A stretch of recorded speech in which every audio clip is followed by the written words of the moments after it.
everybody. Welcome to our awesome animal lockdown lesson number 7. And today we are talking all about puppies and kittens. So a super cute, super exciting subject for you all. As always, if you enjoy this, please don't forget to share it with your friends, give it a like. If you want to comment and say hello, that would be amazing. I will try and get through as many of you as I can and say hello back. Thank you so much as well for all the messages we had about last week's lesson, which obviously was all about losing our pets and what happens when they come to the end of their lives. I had loads of messages saying how much you enjoyed it. And although it was a difficult subject to tackle, how pleased you were that I did. So that was brilliant. But we are back at the other end of life, at the beginning of life now, and we're going to be talking all about puppies and kittens. So I'm just going to start sharing my screen and we will get on. So hopefully you can see that. So here we are, Cat the Vets, puppies and kittens, and that's what we're chit-chatting about today. So maybe you have already got a puppy or a dog. Maybe you're thinking about getting one, but are you sure you really want a puppy? Are you absolutely certain about that? Because they're not toilet trained. They wee and poo all over the place. And although it's probably the adults' jobs in your life to clear them up, it is important if you want to have a dog in your life that you are prepared to look after them as well. And also you might step in it, which is pretty grim. They're not toilet trained. They get up early, 6:30 in the morning, and they'll start crying to be let out or to get up to go out for a wee, or possibly even earlier. They are full of energy. There are no more lions if there is a puppy in your family. And they can be bitey and excitable. So puppies, they don't always know what their boundaries are. So they can bite you, they can play, and it's really fun, but sometimes it can get a bit overwhelming and a bit much. So you need to be ready for that. And they need lots of training. You know, they come to us as a blank slate, as a completely new baby who needs to learn about the world. And it is our job to teach them all about the world and all about how to behave. And if you guys are old enough to get involved in that, then actually I think that's really good. But it is a lot of work teaching and training a puppy. Are you sure you're ready for it? You want a kitten? This is the other one. We're talking about puppies and kittens today, so we're going to swap between them. And this is what happens if you have a kitten in your life. They climb up your trousers if you've got some trousers on, or if you don't have any trousers on, if you just got out of bed in your PJs or you're wearing a pair of shorts, they will still try and climb up, and they've got sharp little claws, let me tell you.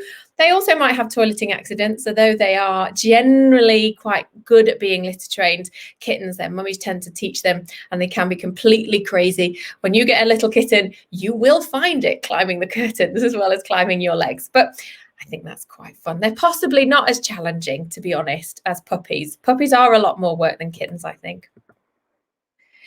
But let's go back to, let's say hello. Hi, Isabel. Thank you for watching. And Ophelia and Anya. This is exciting. And Ruby loves puppies and kittens. Me too. Me too. Freya is here. And Katie. And Martha. And Kyla. I hope I pronounced that right. Who's got 2 cats and a dog. And Aiden as well. This is amazing. Thank you so much, everyone, for tuning in. I hope you enjoy it today. So if you want a puppy, there are some things that you need to think about before you just go out and get one. And one of the most important things to think about is what breed of puppy you want. Now, if you watch my previous lockdown lesson all about dogs, you'll be pretty up to speed with this kind of thing. But I wanted to cover it here again because it is so very, very important. So different dog breeds were bred for different jobs. So our dog breeds, they're not all the same. They're all very different. And this affects how they behave. And it also affects how much exercise they need, which is important, of course, because if we take on a puppy, if we take on a dog, we're taking on a commitment that could be 10 years longer or more. And we have to be prepared to look after them and look after them properly for that entire time. That means taking them for lots of walks and exercise and doing lots of training. And some breeds are easier than others. There's no doubt about it. So here we have 2 beautiful groups of puppies. They're so cute and fluffy and small and adorable, but they are very different. We've got the huskies there, those guys with the big fluffy coats and the blue eyes and the pointy ears. Beautiful dogs. They need absolutely stacks of exercise, so much exercise. They've been bred to pull sleds across the Arctic for hours and hours in a day. They make great pets, but you have to put a lot of work in. Then on the other side, we've got some equally cute little dudes. They're the Cavalier King Charles Spaniel, who is a lively and energetic dog, but does not require the work of a husky. So you've got to think about these things before you pick one. And their breed can also affect their health. So again, if you were at the All About Dog session, you'll know all about this already. But we do see breeds, some breeds do really suffer because or struggle because of the way that they look. In particular, our flat-faced breeds like this French Bulldog here. So you need to think carefully about what's going to suit you and your family. All dogs are not the same, but that's kind of fun. You can do some research, get on the internet and find out about them. The more we learn about animals and the more we learn about dogs, the better, in my opinion. So here is a quiz question for you all. Are you ready? We've got our thinking caps on. How many puppies are sold every year in the UK? There are a lot of people who decide they're going to have a dog in their lives with their family, but how many are sold? Is it 100,000 a year or is it 800,000 puppies a year? Tap your answers in the comments. I will read out some guesses as we go along and we will find the answer out very soon. But the most important thing about thinking about getting a puppy is you need to think about where you are getting them from. So once you've decided what breed you want and you put a lot of thought into that, and that's absolutely awesome, you're then going to think, well, where can I find one?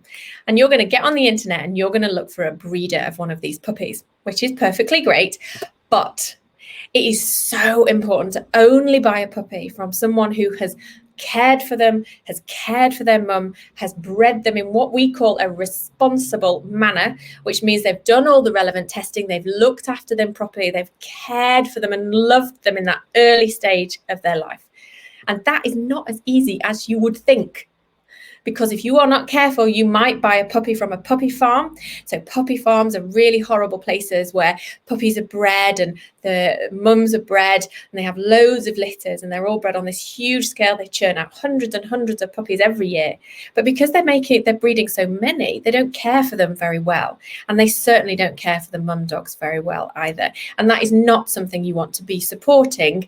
And even if you do think, well, it doesn't really matter where my puppy comes from because I will love it and it will have a great life. That's wonderful. But don't forget you're leaving that mummy dog behind in the puppy farm. And also because they have a bit of a rubbish start, it can affect your puppy, their behavior, their mental health, their physical health, actually for the rest of their lives. So putting the effort in right at the beginning and making sure you buy one that's been really well bred and well loved is really important.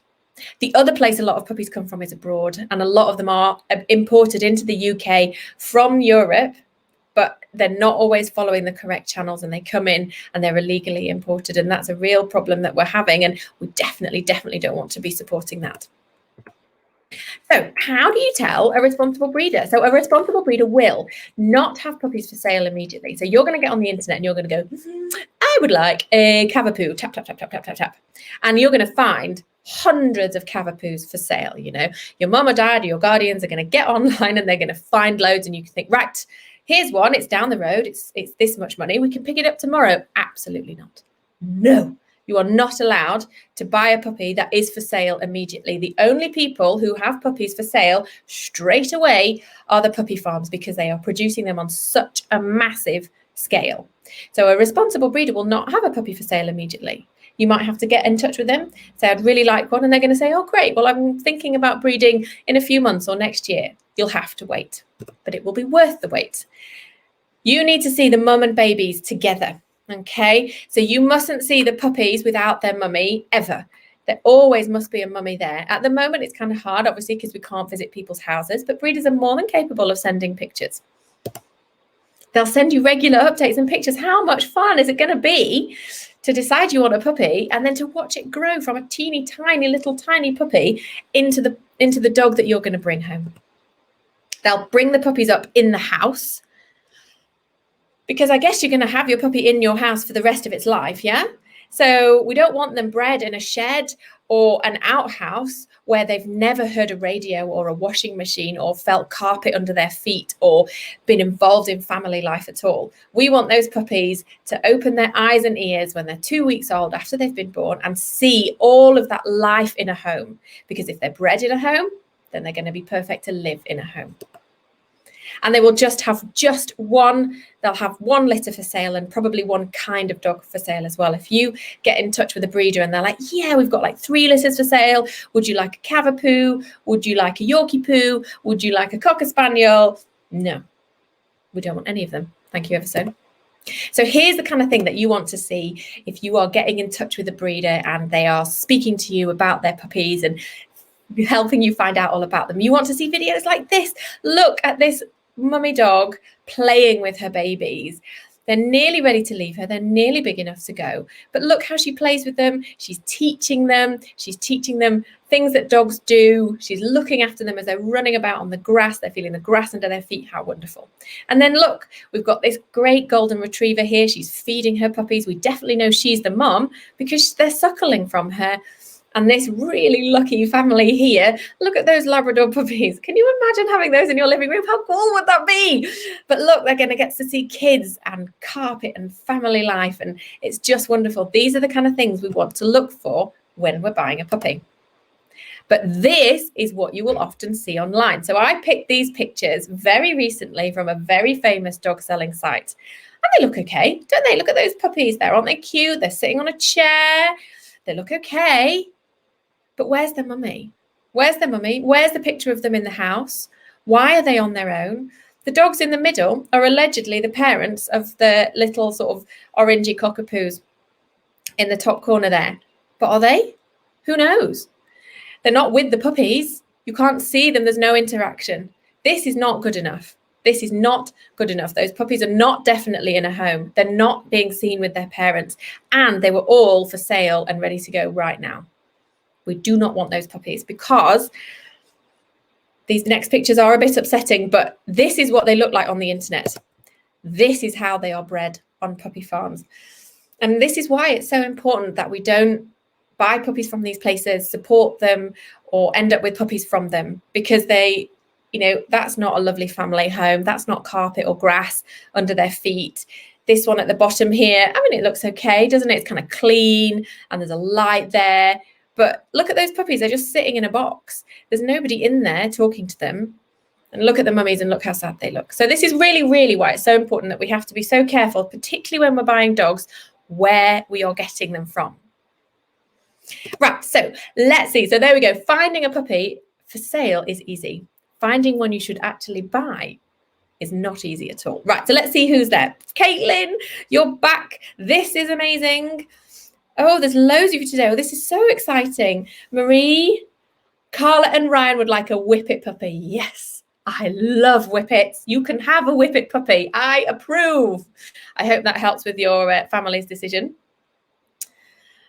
Whoever's on Catherine's account has 2 dogs and loves kittens as well. Me too. We don't need to discriminate, do we? Ophelia is lucky enough to have a kitten and a dog. We're going to talk about kittens in a minute. Whoever's on Laura's account has Buttercup. Brilliant. Martha's got a 4-month-old kitten. Oh, you're so lucky. Oh, Eva, Benedict, Gabriel and Orla are back. And their little boy kitten is going to the vet soon. Good. We're going to talk about that kind of thing in a minute. Rose Lily, hello again. Somebody's got a Springer Spaniel and they are very energetic. Yes. Breeds like Springer Spaniels are very common, but they are busy little bees. Hi, Wendy and your guys. Oh, sure. Oh, your Eva, Benedict, Gabriel and Orla, your cat is called Lion-O. Well, I am old enough to know who Lion-O actually is. You are most certainly are not, but yes, for Lion-O, Thundercats. Right, here is the answer, okay? How many puppies are sold in the UK every single year? The answer is 800,000 puppies are sold or bought and sold in this country every year. So loads of us are getting puppies, which is fabulous. I love dogs very much and I love seeing puppies, but it just goes to show how many people are making these decisions all the time. And what about kittens? We're definitely doing puppies and kittens today. There's less bad breeding of kittens. There's no real such thing as like a kitten farm, but you still do need to be careful about where you're getting kittens from. In my experience, most kittens come from people who were meant to get their girl cat neutered. So they meant to get her spayed, and then they didn't, and then they forgot, and then she went out one day, and then suddenly she's getting a bit fat, and woof, there's some kittens being born in the sock drawer or underneath the bed. So it's less kind of organized, and there's less the kittens, just our ordinary domestic moggies being bred on an industrial scale. But there's still lots and lots of them that need homes, and by far the best place to find one is in a rescue centre. So the RSPCA, the Blue Cross, your local cat's home, we have something we call kitten season, which sounds amazing, doesn't it? And it kind of is, but coming from the spring right through to well into the summer, your local rescue will be absolutely overrun with kittens, because there'll be loads of stray cats having litters. There'll be loads of people whose cats accidentally had a litter and they don't know what to do, so they give them to the rescue. So if you want a kitten, by far the best place to go is your local rescue centre. Again, sometimes you might have to wait if you want one in the middle of winter and it's not in the middle of kitten season, but they are worth the wait. And your kitten, so how can you tell if a breeder has kind of looked after them? It's kind of difficult with a kitten, but they should come free of fleas, they should come free of worms, and they should come free of mites. A lot of the kittens that I see that are bred by people who either don't know what they're doing or don't care about what they're doing, those kittens always come with fleas, and they always come with ear mites. And talking of ear mites, you know how much I love creepy crawly things. So just as an added bonus, slightly off topic, but I thought you would enjoy it, here are some ear mites for you guys to look at. I don't know, you can look away now, I'll tell you when they're gone, but I think they're pretty cool. And like I say, I see this a lot. So in the first picture, those are ear mites inside a cat's ear, and if you look very, very carefully, those little white dots are moving. The middle picture is them sitting on a cotton bud, so you can see how tiny they are. So they're under a magnifying glass that goes on my phone. It's one of my proudest possessions. So you can see them moving about, and there again, you can see them on the other side, also under the magnifier. That's on my consulting room table. So I love finding ear mites. They're really, really cool, but they're not very pleasant for the cat. And like I say, those little kittens that haven't been very well cared for often come with things like this. It's cool, we can fix them, but you know, if they come from a rescue centre, they're going to be free of all sorts. And I'm going to get down off my soapbox in a minute about where we buy our puppies and kittens. But this happens to me a lot. And I want you to tell the adults in your life, if you're thinking about buying a puppy or kitten, if you go to a seller's home and you feel like you need to buy it because you think, I can't leave them here, this place is so horrible, these people clearly haven't cared for it. No, you must not do it. Because if you buy a puppy or kitten because you fall in love and you think, I cannot leave them here because it's such a horrible place, which happens a lot, all that you are doing is encouraging that person to do it again with another litter. Unfortunately, it's true. The most and best thing for you to do is to walk away from that situation and get your adult to contact the RSPCA or your local trading standards office, which is kind of like a government thing, but they'll know what that means. Call them and report the breeder, but under no circumstances hand over cash for a baby animal that you feel sorry for, because you are not rescuing it, you are buying it, and you are perpetuating that cycle that is happening. So call those people, they will sort it out, and go back to the drawing board to finding your new pet. Right, so, but we're going to have some shopping to do for our new baby. So if you're thinking about getting a puppy, what is your puppy going to need? So first and foremost, they're going to need a crate. I love crates for puppies, but you need one that's big enough for them to rest and sleep in and large enough for them to stretch out fully, which when you've got a Jack Russell Terrier puppy, that's not too difficult. If you've decided to invest in a Great Dane, that might be more challenging and you might have to think of something else. But their crate is their safe space, it's their cozy space, it's their bed, it's where they go when they want to sleep and they want to feel comfortable. So they need lots of room to stretch out. They need that big soft bed, possibly in there, but maybe more than one. I mean, you know, are they going to be like on the sofa? Everybody says no, and then everybody's dogs do go on the sofa. A harness or a lead. I thought I would include this little video here because it's so cute. This little puppy was called Stu. I ended up having to foster him last year for a while because his owner couldn't look after him anymore. And when we went walking with Stu on a harness. But you can buy a lead as well. Of course, you're not going to be able to do that for a while because when you get your puppy about 8 weeks old, there's a little bit of a time delay, but before, because they need to have their vaccinations with the vet. But when you do get out for walks, it's really fun to take them for walks like this. But you have to teach them all of that. You have to teach them how to walk on a lead. And a good quality, complete biscuit food made for their size. So the diet that you feed your puppy in the early stages of their life has a huge impact on their overall health. So I recommend complete diets that are biscuit based, that are made by good companies. And when I say made for their size, what I mean is you can get diets, and this is particularly important for our large breed puppies. So for those puppies that go from like half a kilo of fluff to 50 kilos of fluff in like a year or just over a year, they have got a lot of growing to do. And it's absolutely vital that we fuel that growth process well and properly. And the best way to do that is to feed them a complete diet from a great company like these, specifically for their size. And you can see, you can get ones for Chihuahuas as well. So you can get them for the tiny dogs, but it's particularly important for the bigger dogs. And that's what I would recommend for the first year of their lives. And if your parents fancy feeding them like a raw diet or cooking or something like that, that's fine and cool, but not while they're growing. Wait till they're fully grown and then use diets like that. And of course, toys and treats. You're going to go shopping and you're going to buy loads of fun stuff. And there's loads of things you can buy: chew toys, ragga toys, Kongs like those where you can stuff the food in, weird and wonderful ones like that purple one. Remember that dogs are individuals just like people. So what you might want to do is buy one of each kind of toy and figure out what your puppy likes playing with best. Some of them play with anything. Some have real preferences. And that's what's fun. You've got a lot to learn about this new baby in your life. And it is so, so exciting. Right, who else is there? So, Marta, yes, they are cute, aren't they?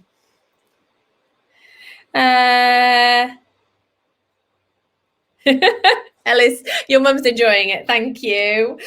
Oh, Emma's got a kitten called Socks. Oh, Marie's getting a Cocker Spaniel called Georgie on the 26th of this month. Oh, this is perfect for you. You're going to be able to take this shopping list and go. That's amazing. Someone got their cats from the Cats Protection. That is brilliant. The Cats Protection are also a fabulous charity, and obviously somewhere to get cats from. Oh, someone's checked their ears and they have their cat's ears and they've got clean ears. Oh, that's great. Very important to check their ears and make sure that they're clean. And Rosie is watching as well. Thank you so much, guys. This is amazing. I love chatting to you all. Right, so settling your puppy in. So when you get your new puppy, it is a big change for them, remember. So they've left their mummy and their brothers and sisters and they're coming to your family.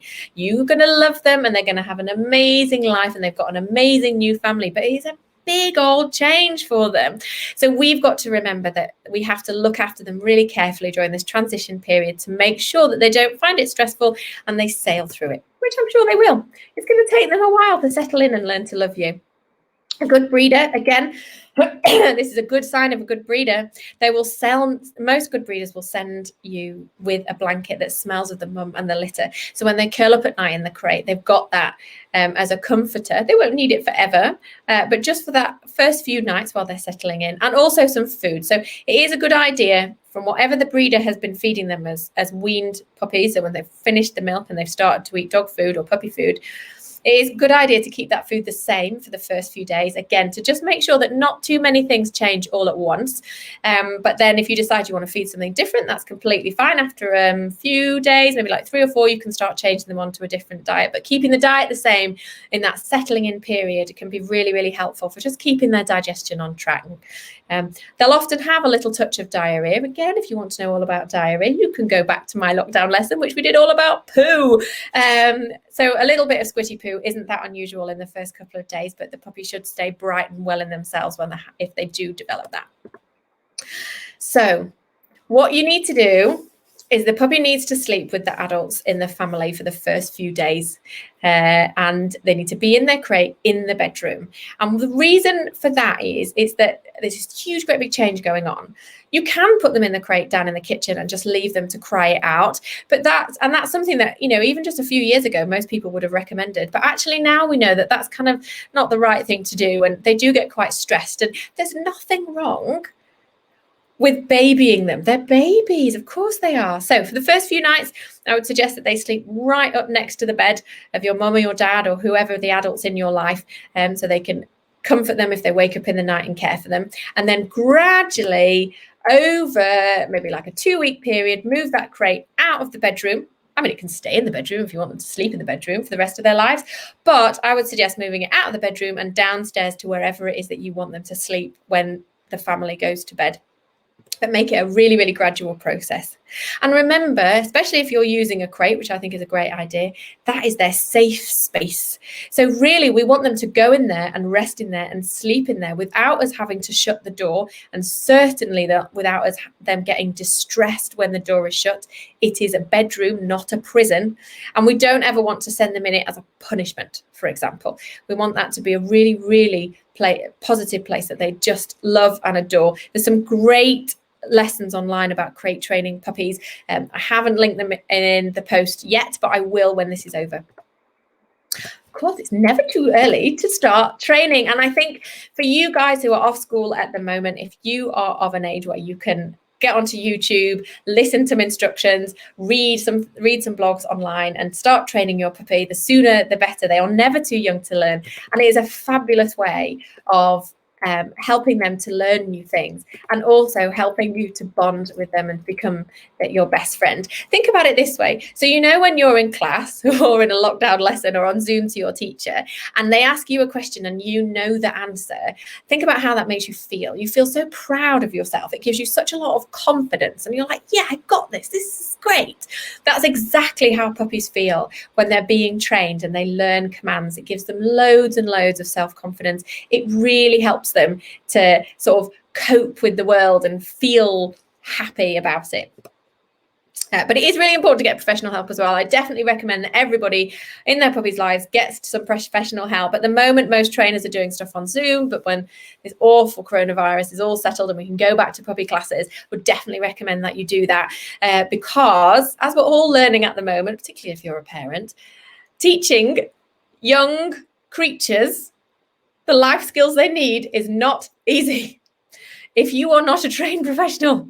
So, and the same is true of our puppies. Trainers always have some amazing insights. They're always really, really helpful. And I would always recommend it for every puppy and every family. No matter how many dogs you've had in your life, there is always something new to learn from the professionals. And the other important thing is it is okay to help your puppy learn. It's important to help your puppy learn to be okay on their own. And this is really important at the moment because, of course, with lockdown and everything, we're all at home all the time, which is great for like a couple of weeks of the puppy's start of their lives, because that really helps them to settle in and to feel confident and to feel secure in our families. But if we never, ever leave them, if they are never left alone, if they are always with us, they'll never learn to cope on their own. And some people have a really tough time when they go out with the dog crying or whining or destroying things or chewing stuff up. And it's because the dog is just super, super anxious and can't cope on their own. So it's really, really important that we encourage our puppies like this dude here to go and have a nap on their own in the crate. When they're in the crate, we leave them there. We don't march up to a sleeping puppy and wake it up. We leave it there and encourage them to cope on their own. We maybe leave them in a room, even if everyone else is in the house, we encourage them into another room and leave them there. Really, really important. They learn that they don't need us to cope with life. Okay, back to kittens. What will your kitten need? They need a bed to sleep in, which they may or may not use because this kitten has decided that that's the comfiest place in the house to have a nap. Again, if you watch my Perfect Home for Cat lessons, you'll know all about how to get your cats the ideal bed. They need a litter tray, of course, a nice soft litter, so not those big pellets. They're really hard on feet, something that's lovely and soft and sandy for baby kitten to paws. A cat box for trips to the vet. You will need one of these with a top that comes off easily, please. It makes our lives so much easier if we can get your cat out of the box without having to reach in and grab them and pull them out. If we can get ones like that one with the clips on the side and you just duff, duff, duff all the way around and the whole top comes off, it's so much less stressful for your kitten. Or this amazing one, though, actually it slides out. But yes, anything that the top doesn't come off, please don't buy it. It just makes your vet's life really hard. Again, a good quality complete kitten food. Now for cats, I do actually like them to eat a bit of wet food and a bit of dry food. It's really, really helpful for their lives, for them, because cats can get quite obsessed and quite fixated. So if they're only ever fed biscuits, and then at some point in their life we need them to eat a wet food, they might refuse it, and vice versa. So if you get them used to a combination right when they're babies, it's really helpful for the rest of their lives. Dogs, I mean, it doesn't really matter what you feed a dog, does it? Most dogs will eat pretty much anything, and we don't have to worry too much that they develop like preferences. Cats definitely do. And of course, loads of toys. And if you go to that perfect home for cats, we talk about toys. We talk about all the different kinds of toys you can buy and how you play with them and all kinds of things. So I thought, well, I'll not cover that here because we've got a lot to cover today. So go back and watch that one. Settling in your kitten. This is really important. In the first few days, keep your kitten in just one room. So obviously, you know, we're not really crate training cats or anything like that. But if you imagine you're a teeny tiny kitten about this big and you've got a whole house to explore that you've never been in, can be quite overwhelming. So for the first few days, just one room where you can shut the door. They've got a litter tray, they've got food. You can hang out with them in there, but they just have access to that one room in the house before you let them go out. If you've got another cat already and you've decided to get a kitten, keep them separate, but every day stroke them down with a cloth like a flannel or something like that, swap them over, and here's the clever thing, put them under their food bowls so they cannot avoid going towards that cloth that has a scent of another cat on it. And the food's kind of positive, so they get a bit of a positive vibe. There's like, ooh, food, yum, and the smell, oh, okay, it's not so bad. And swap them over. Which will help particularly the adult cat get used to the fact that they've now got a little brother or sister, which they might not be terribly happy about. But I'm sure they'll learn to love them. It'll be fine. And you can also swap the rooms over as well. So you can maybe move the kitten out of one room and into another, so it gets used to another room in the house, and then let your big cat in there to sniff about and realise that there's an extra body in the house now. And don't forget to watch my lesson. Okay, visiting the vet. So both puppies and kittens need to visit the vet once they've settled into their new home. This is really, really important. It's so important that they come and see us and we give them a health check and we get them started with things like their vaccines. So we will give them, first of all, a full health check. So we will listen to their hearts. We will feel their tummies. We will look at their teeth. We will, if they're boys, have a check of their testicles and check that there's two, which is very important. Cop a quick feel. So we will give them a full health check, which is really important because there's not many things that go wrong with baby animals, but some things can, you know, and we'll often pick them up at those checks, and then we can talk to their new family, you guys, about what we've found and what we're going to deal with it. But for you to know that your new baby is healthy on the inside and going to do well and grow well, that's really, really important.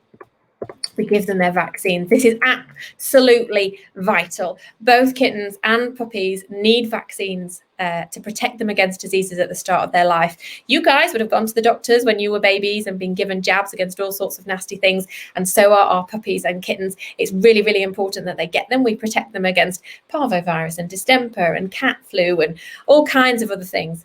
They generally get 2 vaccinations, couple of weeks apart, so you get 2 visits to bring them, which is lovely because I get twice as many cuddles, and they get protected. It takes those vaccines a little while to kick in, so particularly for puppies, they have their second vaccination and then it's like another week or so before they can go out and about and meet the world, and you can start walking them on leads like that video with Stewie earlier. But you can start practicing walking them around the garden on their collar and lead. That's a really good thing to do, part of that training process.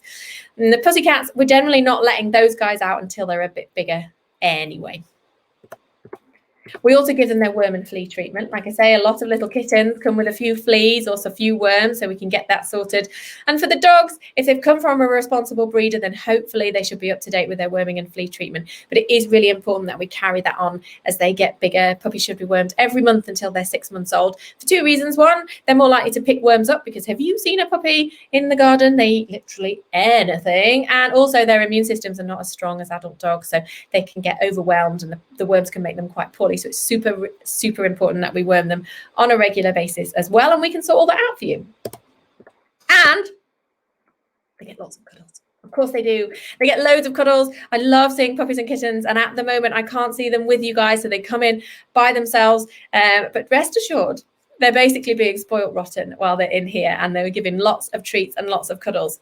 And the other really super important thing when you visit the vet is we will answer all of your questions. When can we go out for a walk? How often should I feed them? What should I feed them? How can I stop her biting? That's really important. Your vet should be a really good port of call if you've got any behavioural or training issues or questions about your puppy. We see a lot of puppies. We deal with them all the time. We're always ready to help. Is she growing okay? Lots of people want to know that. Is she getting too big or too small? We can answer all of those questions. And we can also talk as well about neutering, which I haven't really touched on much because we're neutering, so spaying, so removing their reproductive organs, the uterus or the testicles, uterus from the girls, testicles from the boys. That's something that is important as our dogs and our cats grow. The cats especially, everybody should be neutered. The dogs, it's kind of more of an individual decision, but really today was all about those early stages, where we get our puppies from, where we get our kittens from, how we look after them, how we settle them in, and what we do in those first couple of weeks when they join our families. So thank you so much, everybody, for listening. I hope you found this helpful and you enjoyed looking at all the cute pictures of the puppies and kittens. Right, I'm going to come back to you now. So we're going to stop sharing that screen. Great. And we're on about 35 minutes, which is perfect. Okay, so where did we get to? So I'm going to say hi to everybody and then I'm going to log off. We are going to take a week off next week because, of course, it is half term. And you guys don't want to be staring at computers over half term. You've done that far too much already. Get out and about. Hopefully the snow might come back and we can all go and build snowmen all week. But we will see. So where did we get to? Oh, Caitlin likes the cute pictures. Thank you, Caitlin. That's one of the favourite things about doing these. I get to go on the internet and find the best pictures. Does it help to train children too? There are huge amounts of parallels, let me tell you, any parents watching, between bringing up particularly puppies and bringing up children. There are a lot.